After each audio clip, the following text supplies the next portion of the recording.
I'm going to go ahead and call to order today's meeting here on February 9th, 2021. This is Tuesday. This is the City Council special call meeting. It is 9:04. Colleagues, we're going to begin today with the COVID briefing and then let Dr. Escott and Director Hayden go over to the county. The reason we're not doing it together with the county today is they had some business to take care of this morning. So it would have delayed the start of the meeting to closer to 10. But we have other business we need to take care of today, so we couldn't afford that delay. So we're going to start here at 9. But my hope is we get back to the joint briefings. I think that worked well. We have a hard stop at 11, but if we're not done before then,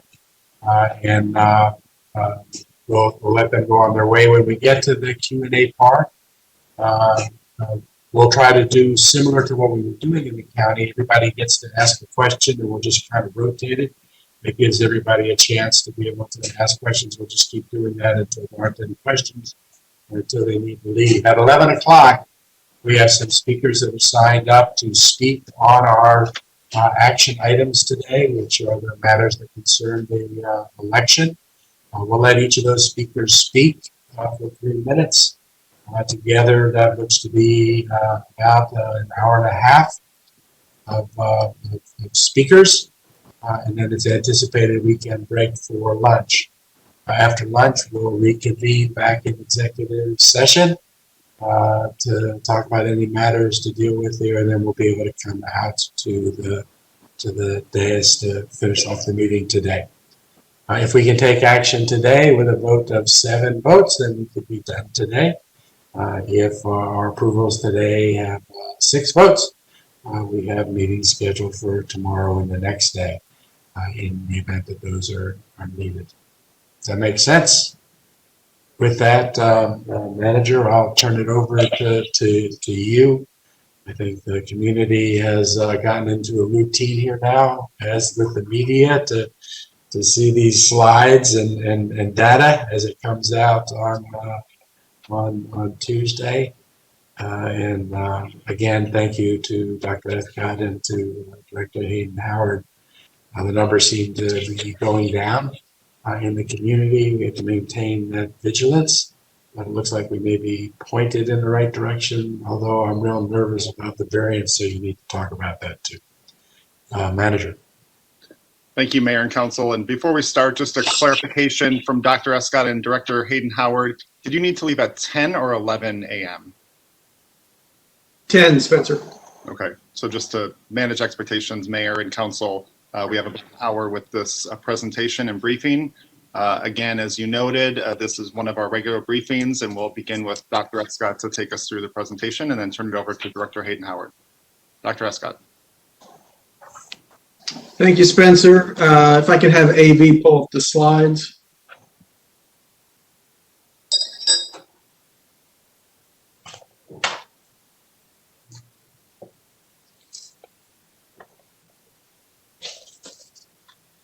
Fantastic. Next slide, please.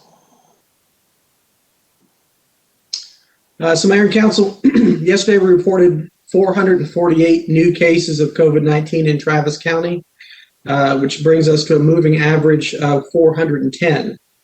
That puts our peak 24 days ago, and we've seen a 42% decline in the moving average of new cases since January the 17th. So as the mayor said, we are certainly moving in a much better direction now. Next slide, please. This is an update of our graph of our new admissions to the hospital. Again, the new admissions has been our key indicator for our staging of community risk. Yesterday, we reported 44 admissions to the hospital with a moving average, which is down to 55. That puts our peak a month ago on January the 9th. Since then, we've experienced a 41% decrease in the moving average of new admissions. So again, more good news in terms of our COVID-19 transmission here in Austin and Travis County. Next slide, please. And the good news continues. This is an update of our hospitalizations, our ICU utilization, and ventilator use.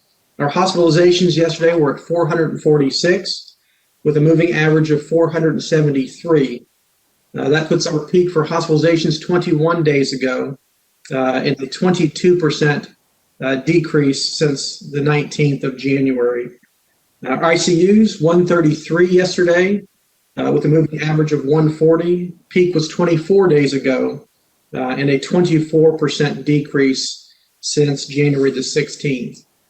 So again, all those numbers are moving in the right direction, and certainly this is a testament to what our community has done together to decrease transmission and put ourselves in a better situation. Next slide, please. So some updates on some other things which have contributed to that. One of those is the Regional Infusion Center. This is a partnership with the Texas Division of Emergency Management. We're grateful for the state's support of this facility. They opened it on January 6th, and since then have treated almost 550 individuals free of charge with the monoclonal antibody therapy, which has been shown to decrease the risk of hospitalization in those that have a high risk of severe disease. They continue to have a capacity of about 90 individuals a day. There's been a regional call center set up, and we have sent out multiple reminders to our clinical community to refer folks in here who meet the criteria. This is a situation where a physician does need to refer you or a clinician.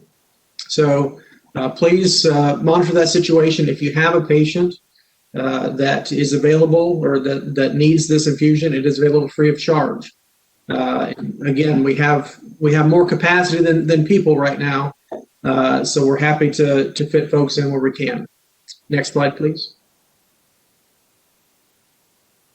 One of the other things that's helped decrease the issue with our hospitals and the surge in the hospitals is the launch of our alternate care site at the Austin Convention Center. Again, a partnership between us and the Texas Division of Emergency Management. Currently, there are 39 individuals in the alternate care site. There are additional 64 individuals who've been treated and released from that facility, so more than 100 so far treated through this facility. The capacity currently is up to 50. So there's still room to utilize this for other folks.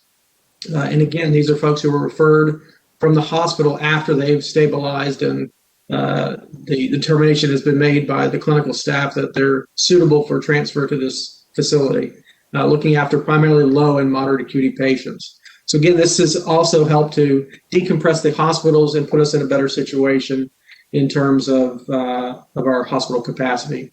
Next slide, please.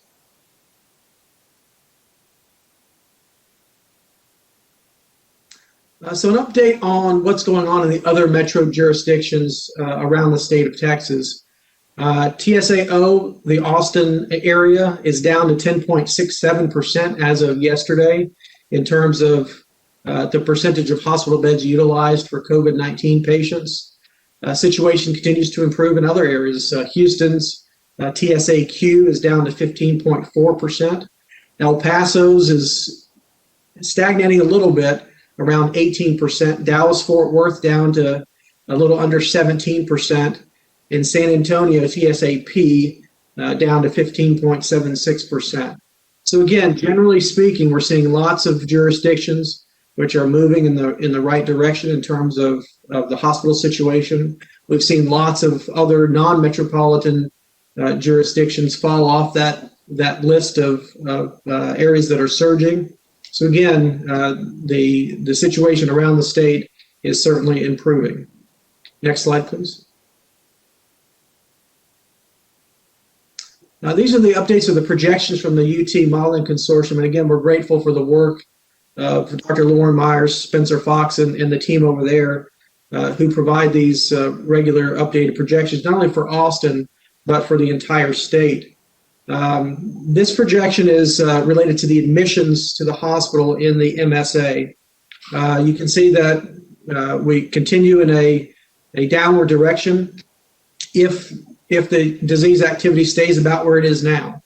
So if we continue those projections, or we continue those protective behaviors, the projections indicate to us right now that we may drop under 30 on the moving average of new admissions to the hospital by March the 7th. So again, we have to continue the vigilance, continue the masking, the distancing, the protective behaviors that have gotten us here. And if we can do that, then certainly by the time spring break rolls around, we'll be in a much better position. Next slide, please. This is an update of the hospital beds utilization. Again, the projection continues to look favorable. The median projection indicates that we will be under 300 individuals hospitalized on March the 1st. So again, moving in the right direction. Next slide, please. This is an update on the ICU utilization. Again, same projections as the other two, looking favorable, with the indication that we would move under 100 ICU admissions on February the 22nd. So again, we're seeing rapid improvements in all the metrics, and certainly the ICU, the area that we've been most concerned about, indicates that as soon as the next couple of weeks, we may be under that 100 mark. So again, all positive news there. Next slide, please. This is an update of the hospitalizations week over week by age group. Again, the 80-plus age group, the dark orange towards the top, we see a significant decrease in the percentage of individuals in that age group hospitalized last week. We see a decrease in the 70-79 age group, relative flattening of the 50 to 59 and 60 to 69 age groups. We do see in the green and the yellow increases in the 40 to 49 age group and the 20 to 29 age group. We're also seeing a slight increase in the percentage of the 10 to 19 age group hospitalized. And I'll talk more about that as we look at the positivity numbers. Next slide, please. So what we're seeing here is the numbers of individuals in each category hospitalized week over week. We can see overall we dropped from 400 admissions to the hospital the previous week to 344 last week. So ongoing improvements in the numbers of individuals hospitalized week over week. We see a significant decrease in that number of individuals in the 80-plus age group, 73 to 54 for last week, 60 to 69, or sorry, 70 to 79, 83 to 70, 60 to 69, 87 to 59. We do see a increase in that 40 to 49 age group from 27 admissions to 43, so a big jump there. We're also seeing ongoing high numbers in that 20 to 29 and 10 to 19 age group with week over week. So again, the younger the individuals are, the lower the risk of hospitalization. So when we see higher numbers, when we see increases in those age groups in particular, it indicates those are the age groups where we're seeing significant disease spread. So again, as a reminder, people in all age groups need to be aware of the dangers of COVID-19. We've been focusing for quite some time on the individuals over the age of 65, but we see people week after week after week in their teens, in their 20s, in their 30s, and their 40s hospitalized from COVID-19. So again, we all must be vigilant, protect ourselves so we can protect our household and protect the community. Next slide, please. This is an update of the hospitalizations by race and ethnicity. We see a increase in our Latinx community since the previous week to 42.4% of hospitalizations, a decrease in our white non-Hispanic hospitalizations to 40.8%, relatively flat 10.7 to 11.5 in our African American community. So again, we continue to see disproportionate impacts, particularly in our Latinx community and our African American community, in terms of both the spread of disease and in the individuals who are hospitalized from COVID-19. Next slide, please. This is showing the race and ethnicities by numbers of individuals hospitalized. Again, you see decreases in all of these categories. 142 for our Latinx community the previous week to 133 last week. 175 in our white non-Hispanic community previous week to 128 last week. So again, the magnitude of decrease in our white non-Hispanic population was more substantial than the decrease in the Latinx community, which is why we saw the percentages flip in terms of the graphs that I showed on the previous slide. Next slide, please. So some more good news here. This is an update of our positivity by week. Last week, with more than 20,000 test results in, our positivity is 9.4%, so a significant drop from 12.7 the previous week and 13.4 the week prior to that. Again, the numbers may change a little bit because there's still data coming in for last week, but it appears fairly consistent that we will be under 10% for last week when we tally all the results in. So again, more good news in terms of the outlook for this week in terms of hospitalizations. Next slide, please. Sorry, I think we went back. There we go. This is an update of the positivity by race and ethnicity. So our Latinx positivity moved from 20% the previous week to 17.1% last week. Our American Indian Alaskan Native, 18% to 11.4% last week. African American positivity, 12.7% to 9.9%. Asian American community, 13.3% to 7.3% last week. And our white non-Hispanic members of our community, 10.2% the previous week to 7.4% last week. So again, decreases across the board in terms of positivity. They're still well above that the 3 and 5% marks that you see there in the green and red dotted lines. So we have more work to do. We can't let up our guard just yet, particularly with the variants that we have confirmed in our community.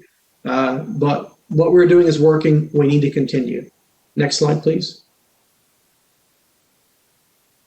This is the breakdown of the positivity by age group. Last week, we saw our 10 to 19 age group leading in positivity, 12.3%. Our 50 to 59 age group, well above the average positivity at 12%. And our 40 to 49 age group, 11.6%. Again, we are generally seeing decreases across the board in terms of positivity, but the disease is still spreading. It's still out there. There's still significant spread in our community. So we all, regardless of age group, need to continue those protective actions. Next slide, please. When we look at the positivity in our school age group, these are the numbers for last week. High school and middle school, again, are significantly above the community average positivity at 13.9% and 12.8%. Our elementary and preschools are below that average positivity, 8.1% and 7.3%. We are seeing disease spread in all of these age groups. We are seeing clusters associated particularly with elementary school classrooms, where the masking and the distancing is not as easy as it is in older children.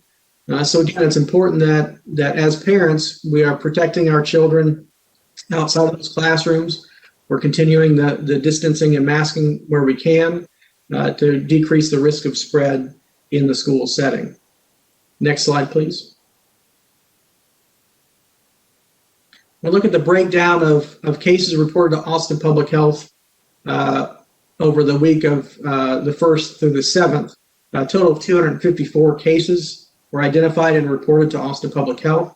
178 students, 72 staff, and 4 in the other category, so visitors to the campus.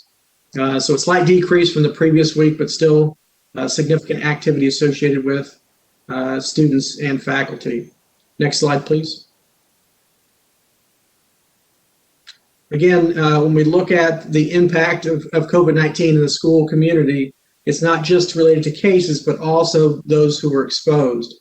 So a total of 1,618 close contacts that were identified that are now quarantined. In particular, it has been a significant impact on the schools related to the staff members who either have had COVID or who have been exposed to COVID. We've had some schools that have had to close down grade levels because of the impact on faculty. We've had some administrative groups at schools that have been impacted. So again, we have to continue those protective actions in the school setting and outside the school setting to ensure that we can have and maintain the continuity of education. Next slide, please. I do want to mention on the schools, we are continuing to see clusters associated with athletics. We're seeing it move to the spring sports. So now we're seeing it in tennis, we're seeing it in soccer, we're seeing it in basketball. We've seen cases in wrestling. So again, our recommendations to the schools have been, if student athletes are participating in those activities, that ideally those individuals do remote learning to decrease the risk of spreading to other classmates in the classroom setting. Additionally, we have recommended proactive testing for student athletes, which includes cheerleading, band, and dance to help decrease the spread in schools, particularly in circumstances where masking and distancing are not possible. This slide is an update of our dashboard for long-term care facilities, so nursing homes and assisted living facilities. In the past 14 days, we've seen a significant decrease in cases associated with these facilities. So 123 in the past 14 days, 543 in the previous 28 days. So as we've been saying for weeks, the best way to protect these facilities are to decrease community transmission. And as we've seen decreases in community transmission, we see decreases in cases associated with these facilities. So again, good news for those who are in facilities that are the most vulnerable members of our community. Next slide, please. Again, a quick update on our influenza cases in Travis County. Last week, positivity of 1.22%, overall positivity 1.08%. So significantly low numbers than we've seen in a long time, perhaps ever, in terms of flu. This is a testament to the benefit of that combined strategy of the masking, the distancing, the hand hygiene, and vaccinations. So that combination of things for flu has worked very well, and we believe that as we have vaccine rollout for COVID-19, we can see similar impacts in the long term for COVID-19. Next slide, please. Again, this slide graphs this year's in blue compared to previous years, flu activities, influenza-like activity. And we can see that it's still hugging the bottom of the curve. One of the challenges that we faced heading into winter was the concern about this twindemic. But again, it looks like we are starting to get through the time period where we face the most significant threat from flu, and we're doing very well. So again, this decreases the outside risk of having significant impact from flu, which certainly puts us in a better position overall in terms of the public health and the healthcare infrastructure. Next slide, please. So Mayor and Council, due to the data across the board, which is indicating improvement, hospital admissions, positivity, hospitalizations, ICU, all of it's improving. The projections continue to look promising. Because of this data, we have made the transition effective today to stage 4 of our community-based risk guidance. Again, there are some concerns out there. We're concerned about the impact of the Super Bowl over the past weekend. We're concerned about Valentine's Day. We're concerned about the new variants. And this means we have to continue those precautions. It's not time to burn the masks yet. but it is time for us to reduce the risk as we have worked together to decrease transmission in this community. Next slide, please. So as a reminder, stage 4 guidelines are that high-risk individuals should stay home, except for essential trips. Again, for them, stage 4 is very similar to stage 5. So these are individuals who are at high risk for severe disease, or individuals who live in a household with somebody who has a high risk for severe disease. Everyone should limit travel to only essential travel. Non-essential travel should be delayed. Interactions outside of the household should be with masking and distancing in place. Recommending businesses operate at 25 to 50% to, again, further protect and decrease transmission.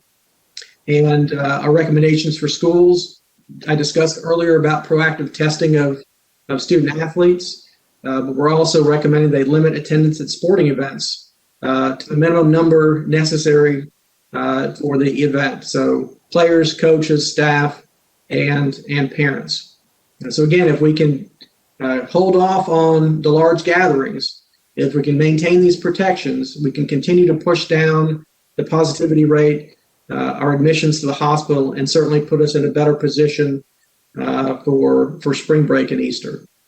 Next slide, please. Mayor and Council, one other thing I want to mention quickly is the second dose, particularly of the Moderna shot, which is the one that has been provided to us through Austin Public Health. There's some lack of clarity on some of these issues, so I want to provide some clarity. So the CDC did update its guidance on January 21st, which extended the window for the Moderna and the Pfizer vaccine out to 42 days. It was previously 28 days for the Moderna shot. So this creates some flexibility in getting that dosage for the second shot. But we still intend to provide that second shot. The other thing I want to mention is that there's a perception out there that the efficacy of the vaccine stops at the 50% mark, which is the efficacy at 7 days after the first dose. But that's not really true based upon the data that was submitted to the FDA for the EUA. So that 50.8% efficacy, vaccine efficacy, is after the first dose up to 14 days following the first dose. So that's a brief time period. When we look at the efficacy of the first dose after greater than 14 days after the first shot of the Moderna, it's 92.1%. So the total efficacy from one shot of Moderna, at least in the data presented so far, is 80.2%. So for folks who are waiting past the 28 days to get their second shot, their immunity is still building based upon this data. Now, there are some limitations to this. This was not an intended arm of the trial. So this group wasn't randomized specifically to be studied for a single dose. It's folks who just ended up only getting one dose. It also is limited in the number of participants to 2,000, which means the confidence intervals are wider for this group than they are for the larger piece of the study. But this does provide some reassurance that immunity continues to build after that first dose. It may be as high as 92% after 14 days. So with that, we'll transition to the next slide and transition over to Director Hayden Howard. Good morning. Stephanie Hayden Howard, Director, Austin Public Health. The first slide here, this is a slide that we have changed since our meeting on last week.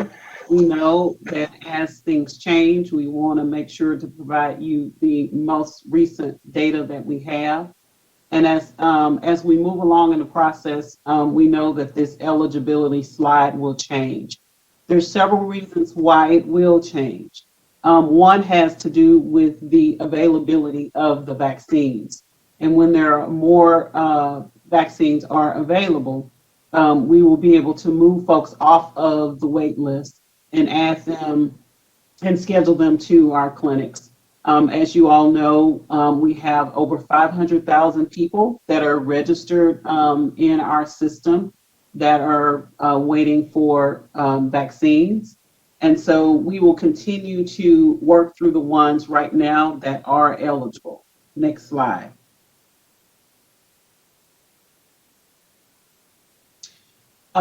We implemented our dashboard on Sunday. This is one of our dashboards that we added, and I really want to just remind folks that this is only the vaccine that Austin Public Health provides in our community. Like several of the other dashboards, it is a kind of a week delayed with the data. And so as you can see, the week ending of January the 29th of this year. And so basically, as we look at our focus, we wanted to make sure that we shared that for people that are 65 years of age and older, it's 129,438 people. And as you can see, the breakdown of the demographics. Now, what we have realized is that we are meeting the target to be able to, in several of the populations, and so we are providing those vaccines that is similar to what the demographic data shows. However, I am concerned because only 4% of the African American population over the age of 65 has received the vaccine. It is really going to be important for us to make sure as we are changing our strategies, meeting with more partners from grassroots organizations as well. We established a faith-based team at the beginning of the pandemic. And so our goal is to meet with leaders from the African American community and talk with them about the importance for us to be able to provide more vaccines to the African American community. The other concern that I have is that we also must increase the number of vaccines that we are providing to the Hispanic population.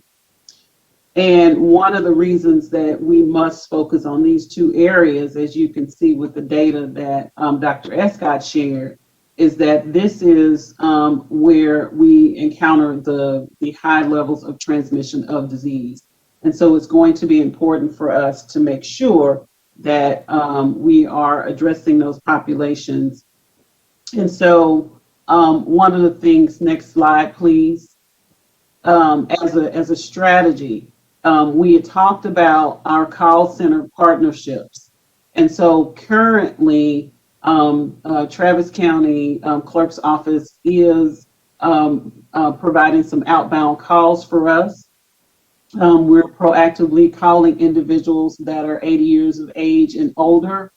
And so also we are wanting to really make sure we are targeting individuals that don't have internet access. And so our goal is to register them, to set up that account, and then also schedule those appointments. In addition to that, our Austin Public Health staff is doing that proactive work as well. We reassigned some folks so they are able to help with those outbound calls. One of the things that we are working on, it is not in place right now, but we are working with 311 to also assist us with incoming calls. And so we will provide more information about what that would look like once we meet a little bit more with 311.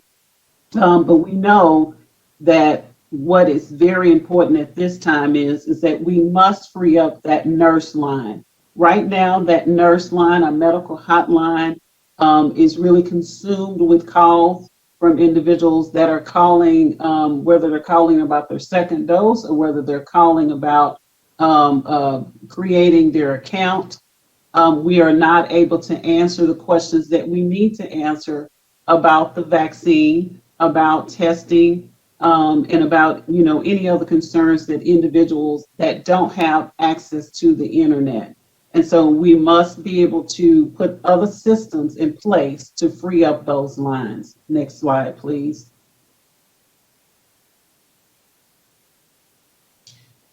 With our update, we typically, as you all know, when we receive vaccine coming in, and we know we have the vaccine on hand, we like to make sure that it has been physically delivered before we set up appointments.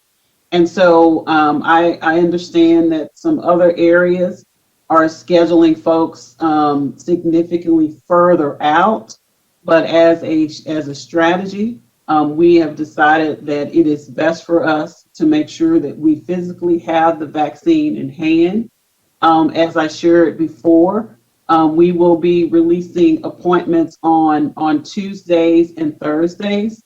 Those times are definitely going to vary. And that is, we're focusing in on 1A and 1B. In addition to that, we've made a change to when the proactive emails will go out. We've heard from folks last week, I received feedback from the public that it would be easier for folks that we are targeting to receive an email the day before. So for example, with this week, on yesterday, communication was sent out yesterday to folks to let them know that Tuesday, the platform is open for appointments. We will do the same thing going forward. That gives them the ability to receive the email, read the email, and have that awareness about the Tuesday and Thursday appointments. In addition to that, what we have been seeing is once those appointments are open, it's taken about 2 hours for all of those slots to be filled. We have received another 12,000 vaccines. We received those on yesterday. And so hence, that's why we put out the appointments for this week. Next slide. With the second dose, as Dr. Escott shared earlier, we are definitely going to make sure that individuals that receive their first dose from us, we will schedule their second dose. I understand there is a lot of folks that are very concerned. There is a significant amount of anxiety, but I cannot just really give folks the comfort in knowing you will definitely receive your second dose from us. If you receive your first dose, we are committed to making sure that you receive the second dose from us. Now, if you receive your first dose from a different provider, we have to order the vaccine based upon how we provided the vaccine. So we are asking you to reach back out to that provider and schedule your second dose. And we do ask that you're being patient kind of all the way around. So whether you received it from us or from another provider, we are all definitely going to provide the vaccine to you in the second dose. Next slide. From an operational update, as you all know, we are continuing to work on our registration. Made some improvements to our design and layout. Some of folks reached out and said, "Oh, I was excited. I received text message notifications." We've started that process. We'll improve and make some additional modifications. So every week or so, we will definitely be providing more enhancements. In addition to that, I talked with you about the mobile vaccines. We have held several meetings with partners. The partners have definitely committed that they would be working with us to identify homebound residents. We also know that there's also folks that are not working with a community organization.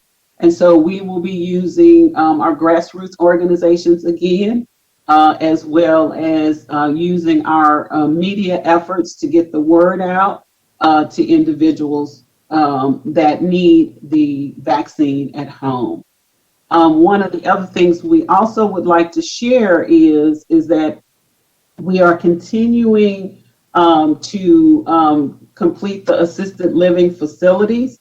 We have provided vaccines for 5 of those. We have 3 more to go because during this time we identified an additional of 8 of those that need those. And so that is actually a process that is done by our mobile team. They are going to those assisted living facilities, and they are providing those vaccines there. Next slide. So the question most folks ask is, what do I do while I'm waiting? We want to make sure that your registration is up to date. We have the correct phone number in the system for you. What staff will do is we have been alerted that vaccines are scheduled to come today, which are going to be our 2nd doses.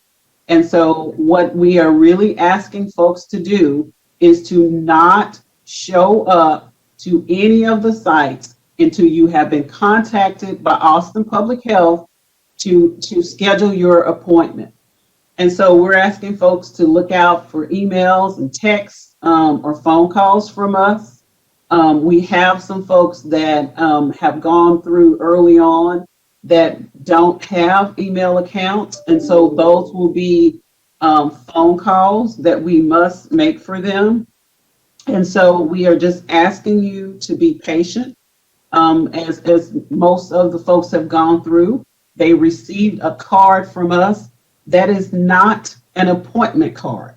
That is a card for you to remember that you received your vaccine and the type of vaccine you received and the time frame of when you are to return. So if your card says February the 11th, do not just show up at Delco. Staff will be calling you to be able to bring you in according to an appointment. Next slide. That completes our presentation, and now we're available for questions. Thank you. Director, thank you. Colleagues, let's give everybody a chance to ask a quick question, and we'll just keep moving around. Ann, you want to start us off? Sure. I didn't know if you wanted to go in council order again, or shall I go ahead? I've started at the beginning. I've started at the end. Okay, so now we're in the middle. I'm smack dab in the middle. Okay, all right. I'm going to start with you and work my way out both things. Okay. Okay. So my question is for has to do with the functionality again, and thank you very much for the update and the improvements that have been made in functionality. I just want to make sure functionality to get the appointments, make sure I'm understanding correctly. The situation is, if you are in 1B, in other words, you're eligible and you're in 1B, you will get a call that will schedule an appointment for you, but only if you're over age 80. If you're under age 80, you register online, and on Tuesdays and Thursdays, generally, you can attempt to sign up for an appointment. You will get a text notification, but only if you're over age 80, to remind you about the Tuesday and Thursday sign up. If you're in 1A, there's a separate system for 1A, if I'm understanding correctly. So did I get that wrong, or do I understand that correctly? You got some of it right. Okay. Okay. You got some of it. So let's kind of take a step back. Okay. So the goal is we are definitely targeting folks that are 80 years of age and older. And so what we have put in place is that instead of contacting them the day of that the appointments will be released, we will be sending them an email. So not a text message, Okay, an email, okay. an email for those that have set up, that have registered accounts. And so the goal If is, they're over 80, right? If they're over 80, they'll get it. yes, Okay. yes. Okay. And our hope is that they'll see the email. They are alerted that appointments will be open on the following day, and they will be able to go into the system. However, we know that just because that's a plan that we've laid out, we know that that may not happen. So what we will also do is that, whether they send us an email or reach out to one of the lines, our folks are going to be connecting them to the county. The county is going to be calling them, and not all of them at one time because there's too many, but they will be calling a percentage of them, and they will be making sure that they're registered in the system and then offering them an appointment. And that'll be the process that we will continue to do until we're able to get that list down. There's 11,000 of them in the system right now that are eligible. And so we'll take a little bit, off of that list and be able for the county to be able to call them.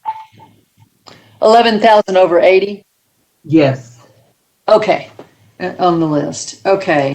So should we move to the next person here? Well, one quick question, I won't follow up with it, but I would like some more demographic information about the people that are signed up. So I'll ask that offline.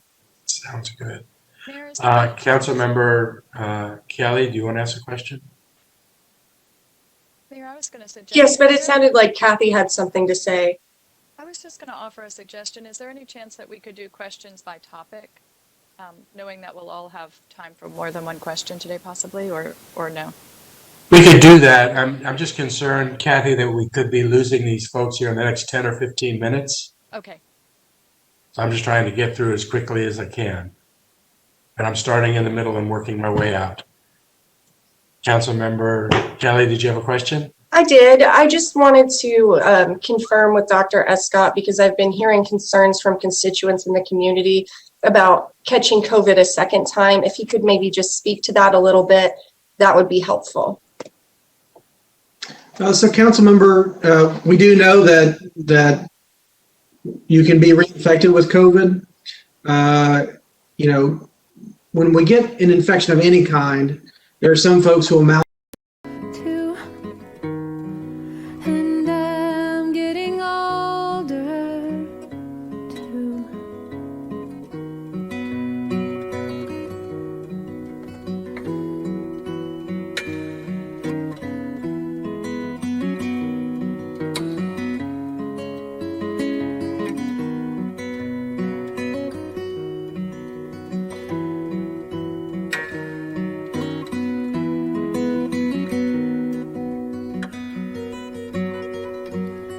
When I've been afraid of changing, and I built my life around you. Oh, time makes you bolder, even children get older, and I'm getting older. In the COVID virus, it raises the possibility that the previous infection with COVID and perhaps vaccination with COVID may have waning protection for these new variants. This is why it's important for us, regardless of the fact that the vaccine is around now, we have to continue those protections to decrease transmission and lower the risk of variants continuing to emerge. I'm hearing ATXN is out.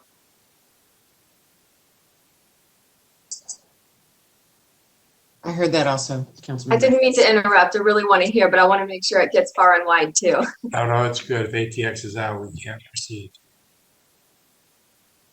Should you maybe re-explain that, Dr. Escott, since it went out? It looks like it might be back. Hang on one second. Can you confirm we're okay with ATX? It's back now, was what I'm hearing. Okay. Sure, I'm happy to explain. So when somebody is exposed to a disease of any kind, there's going to be some variations in that immune response. For some people, they're going to have a significant immune response, which is going to provide significant immunity for future illness. There are some that are going to have a more moderate response.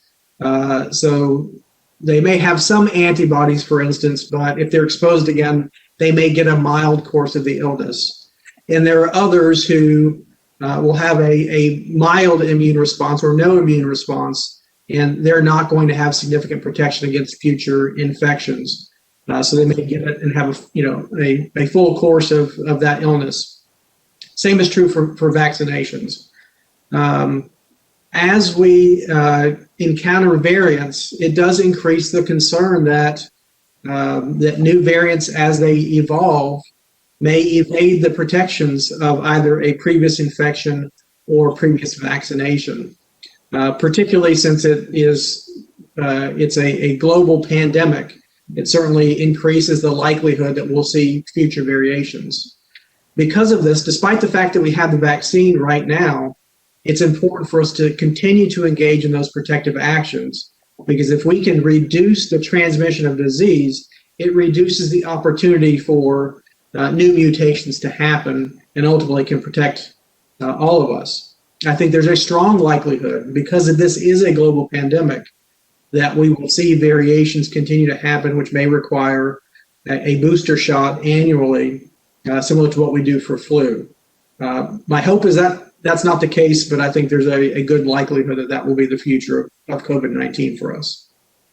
Thank you. Councilmember Kassar. Councilmember Poole's on deck. Thank you. We've received questions around the news that some other counties have been seeing really large shipments of the vaccine, which of course is good for them. But the question is, when does that head our way, especially with news like in Denton County seeing the large drive-through sites with close to 10,000 vaccines going out a day when we're getting 12,000 a week. Can you speak to how those decisions are made and if and when we can expect to get similar levels of vaccines sent to us? Well, when we had a meeting with Dishes, one of the things that they did share with us is that Denton County was one of the counties who had not been receiving vaccine. And so once they shifted from the model of needing to provide the vaccines to long-term care facilities, they directed those vaccines to them. And so I just wanted to let folks know that ultimately the state does make the decision about where the vaccines go, but we all did have that question because the rest of us our other cities were like wondering how they were able to get as many vaccines, but they had not been receiving the level that any of the large cities had been receiving. Councilmember, I also want to add, I know I saw an article in the Statesman this morning about Austin compared to Amarillo and how easy it is to schedule in Amarillo. Amarillo's really been the outlier in terms of allocations. Amarillo's received more than 85,000 doses of vaccine for Potter County, which is enough to vaccinate around 60% of its population. So most of the other jurisdictions are closer to 13 to 15% of its population. So there has been some variations. Not certain as to why Amarillo is such a substantial outlier, but we're certainly hopeful that those allocations will even out over time to allow us to provide larger numbers of vaccines to our community.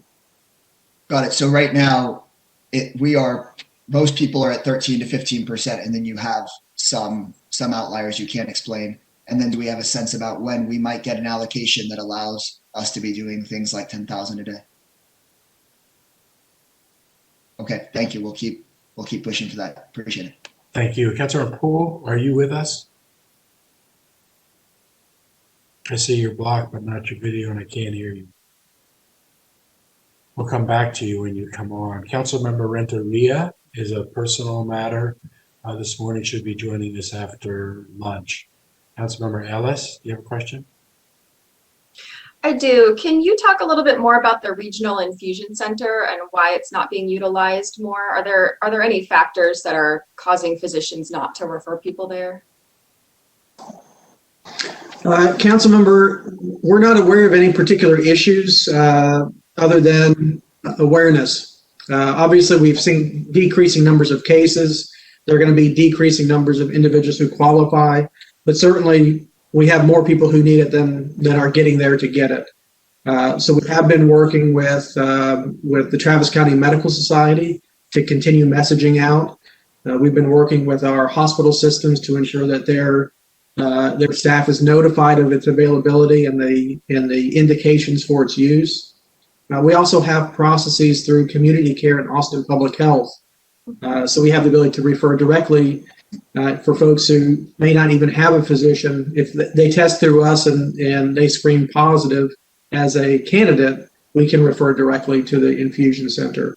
So we're hopeful that, by discussing it at places like this, that it will improve the community's awareness that it's available and it's free, and start that conversation with their healthcare provider for a referral. Completely agree. Will get spread a little bit more now that we're daylighting it. And a quick one for Director Hayden Howard.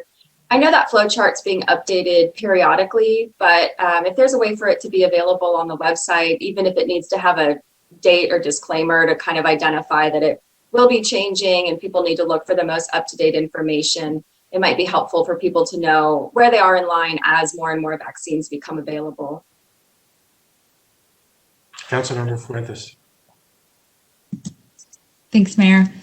We saw thank you, Director Hayden Howard, for putting up the vaccine dashboard. As you know, that was a need that our community had been asking for quite a while. And so I was happy to see that finally get posted and that everyone could see the information about who's been vaccinated. The zip code that I live in is the 78744, the 44 as we like to call it. And we've had over 5,000 cases of COVID in my home zip code alone. And yet only 300 vaccines have been administered to the 44. And so I know that, when you do your presentation, you've acknowledged the disparity that we have in our vaccination rates. And a large part of it is because we simply don't have the supply just yet. And so as we look forward and plan for a time when we do have an increase in supply, I was wondering if you could give us a sense of the demographics of those that we have on the list, of those who are registered and waiting to receive a vaccine, so that we can proactively plan and create benchmarks to make sure that our communities that have been disproportionately affected by COVID and are bearing the brunt of COVID are on the list and in line, in the queue, waiting, ready to get the vaccine once the supply becomes available. Yes, we can definitely put that information together for you. But I will just tell you that I am concerned beyond making sure that, everyone is in that system and registered. I think we're going to have some different types of strategies where our folks or volunteers would be able to help people to register and be able to have some additional small, either closed pod location, point of distribution locations. But we're going to have to change up our strategy. And so we are having conversations now about what that can look like, because we are going to need to modify our strategy and be able to adhere to folks that, they're going to work every day. They really are not going to have the opportunity. They don't have the internet at home. And so we need to make sure that we are meeting them where they are to make sure that the system is accessible and that we are having volunteers or others to assist them. So we'll definitely provide that to you, but I wanted to let you know that we are going to be changing our strategy up somewhat, because we need to be able to reach people who are not accessing the internet and have the ability to enroll. So we will share more information with you soon.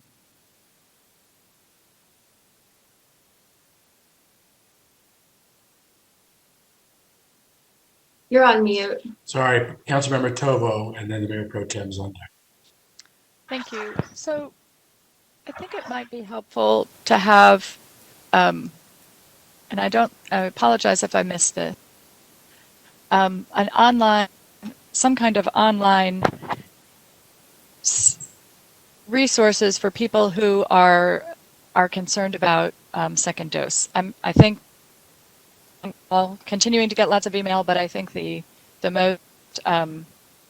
most email at the moment are from individuals who have had a first dose and are awaiting a second dose and have a lot of anxiety around when that second dose will happen, and are also having glitches in the system when they go back to the system to register. So I have gotten a few emails with asking for additional information online about what that process looks like, and so I would offer as a suggestion to have some additional information online, and I can be specific with some emails that we can forward to you around the kinds of questions that people are asking to which they want to see answers online. But thank you, Dr. Escott, for addressing the time frame. I know that is absolutely one of the concerns that we're hearing.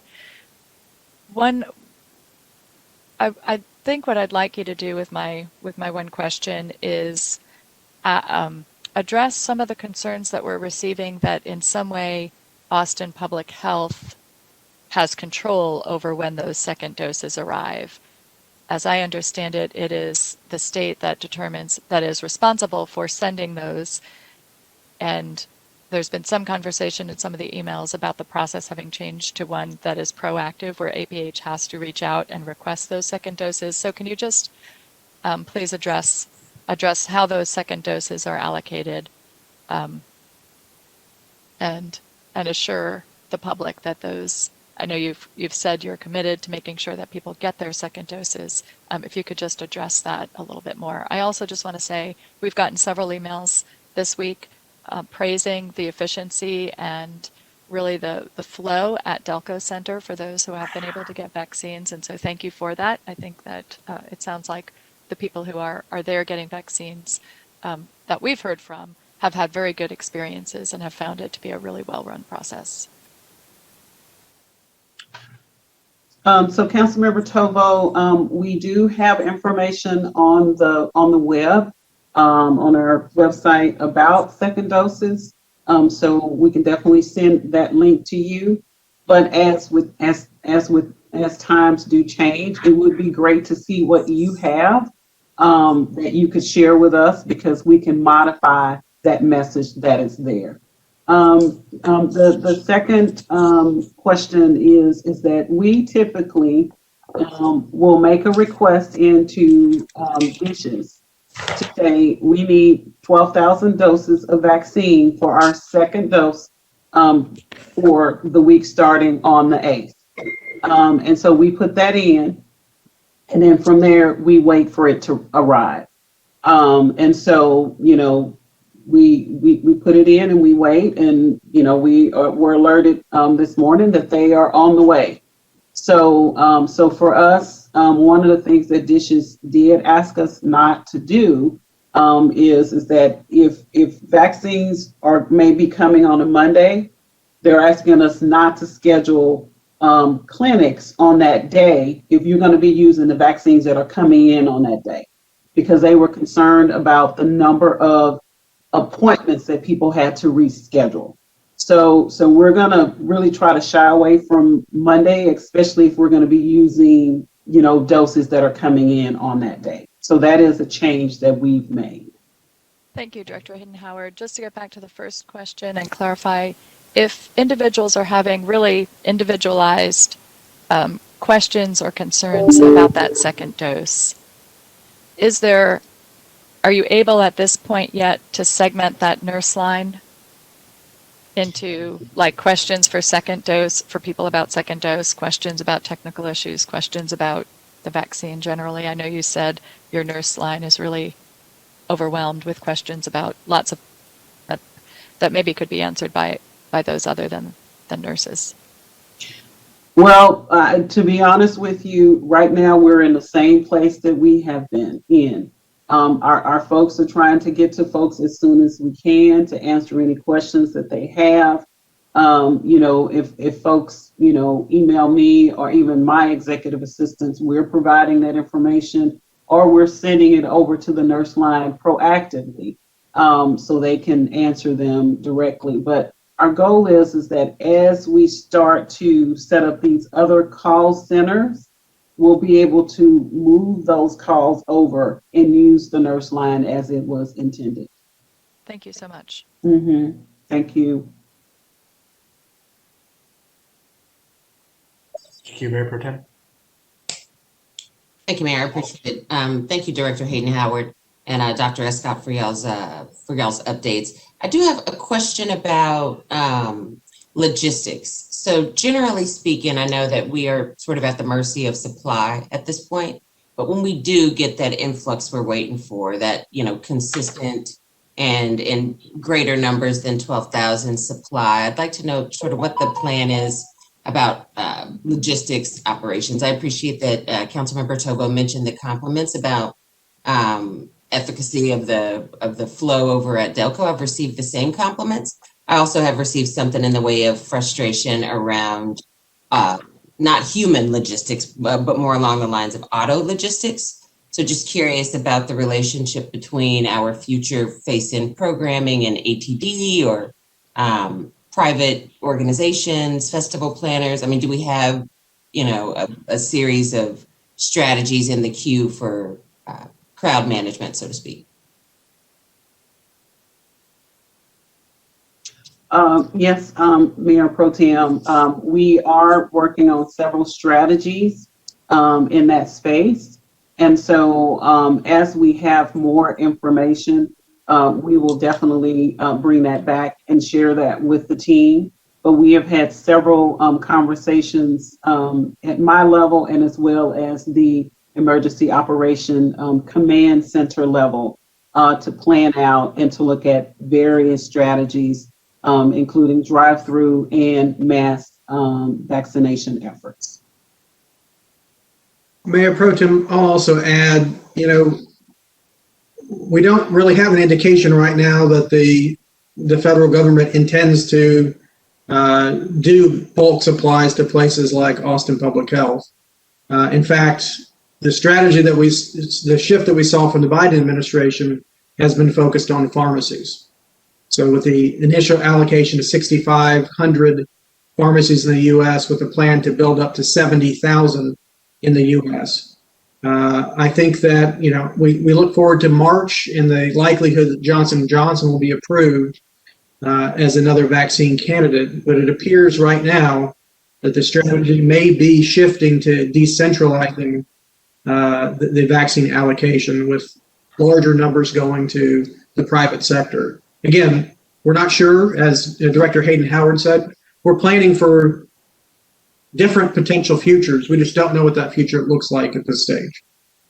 I appreciate that. Thank you, Dr. Escott. But, with all due respect, we've already established that the national pharmacy strategy doesn't work for certain parts of our city. And, as we get this new dashboard information and new data that indicates it's sort of that digital divide, that's the barrier for folks. I have to tell you, districts, I don't have to tell you which districts and which zip codes don't have enough pharmacies in order for that strategy to be effective, in which case I certainly hope that when we do get that large influx and as that's, able to be applied in other parts of the city, that we have a separate and apart strategy for areas of the city where that won't work. And I'd like for them to be considered simultaneously, certainly not as an aside. We completely agree. Thank you. And have the same concern about the pharmacy strategy. Councilmember Alter and then Councilmember Poole. Good morning. Can you hear me? I've been having some technical difficulties. Okay, thank you.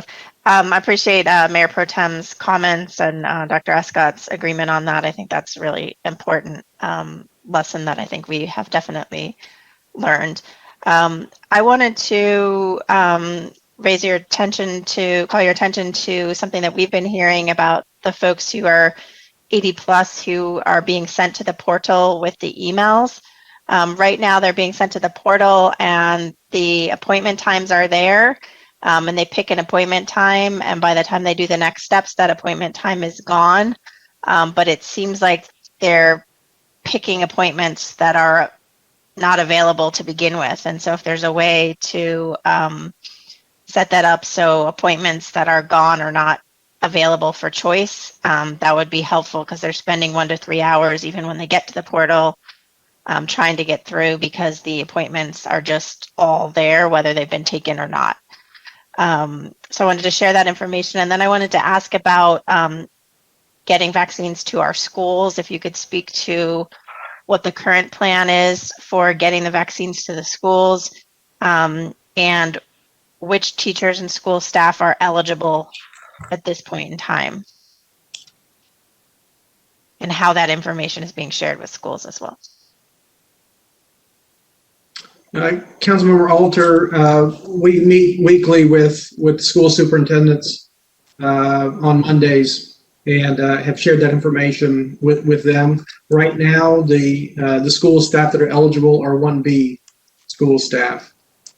We have vaccinated thousands of individuals, teachers, cafeteria workers, bus drivers, custodians in the school setting.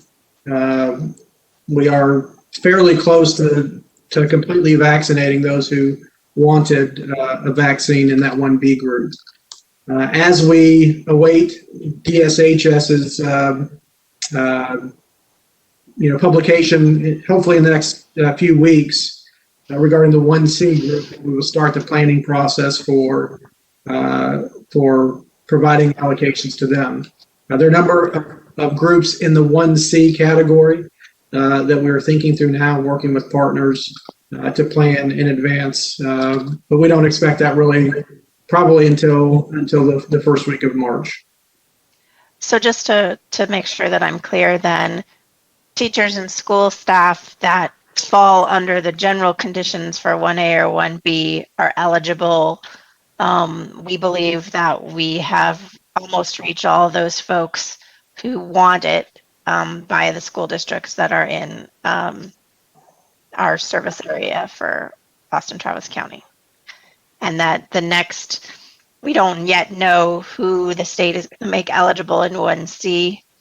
There's a possibility that there will be a category for teachers or school staff, but there will again be efforts made to reach teachers and school staff who fit the criteria for 1C if it's not all encompassing. Is that correct? That's correct. Great, thank you. Councilor Poole. Thanks. I had some technical problems too. I didn't have any questions. I think the briefing today has covered the ground really well, and appreciate y'all continuing to keep us up to speed and the continued improvements to the various communication portals and our procedures. I think it's really important. So just a general thank you to everybody. Okay, thank you. I want to just to reemphasize some of the points that were made by colleagues here on the desk. I think that there are some tech issues I know that you're working through that even though they don't impact our ability to get out 12,000 every week, they seem to be where a lot of the frustration is or anxiety.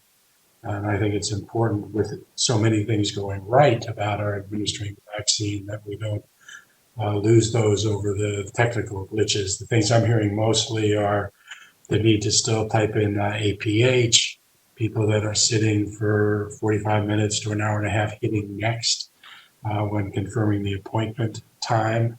Sometimes it sticks and sometimes it doesn't. People sitting for a long time at the nurse's hotline, which you've identified as a challenge area. I just want to emphasize that as well, to figure out how to triage that or something. People wanting an ability to check the status that gives them the next step. And I don't know if that can be automated. Maybe that's a way to get people away from the nurse's line if there was a more automated way to do that. The second dose question is recurrent, so something that helps people check their status or enables them to get a response with an explanation on the second dose, I think would be important. And then the second thing I just want to emphasize is the vulnerable groups. The vaccine's gone out, hitting the 65 and older population, which is good. But as you point out, that doesn't hit the need to focus on the populations that are most at risk. The dashboard, I think, is good. I join with Councilmember Kitchen in wanting to see the demographics of people who have signed up and registered, not just having received the vaccination. But my sense from looking at what's happening nationally and happening at the state is that my sense is that over time, we're going to get less and less vaccine at APH, and that more and more of it, the federal government is going to direct toward grocery stores and pharmacies. And if you look at what the governor announced yesterday with two really big mega centers in Dallas and in Houston with the promise to try and pilot it there and then move to other cities, I don't know if that's us administering that or if it's the core administering that. But I really do think, Director Hayden Howard, that our niche in this process is going to be getting it out to the people that won't get it equitably at pharmacies or grocery stores, won't get it equitably at a mass distribution site. We just won't get it because it just doesn't work out that way. And so I understand and appreciate that you're going for those additional strategies to figure out how to do that. I just think that's key. And ultimately, a month from now and a year from now, we're going to get evaluated with respect to vaccine distribution on how well we did in that task. Colleagues, it's 10:20. I don't know if you guys have time for a lightning round or we need to let you go. They're shaking their head. We're about 20 minutes past the hard stop, Mayor. All right. Just thought I'd try. Thank you both and for everything that you're doing. And again, thank your staff. I mean, I watch this enough to know that we have a lot of people that aren't getting a lot of sleep doing a lot of this stuff, and it's noticed and appreciated the work. Thank you. All right, so we'll let you guys go. Manager, anything else on the COVID briefing? No. Thank you, Mayor. All right, we have speakers that are coming to us, but they're not coming until 11. So we have a gap now of time before 11.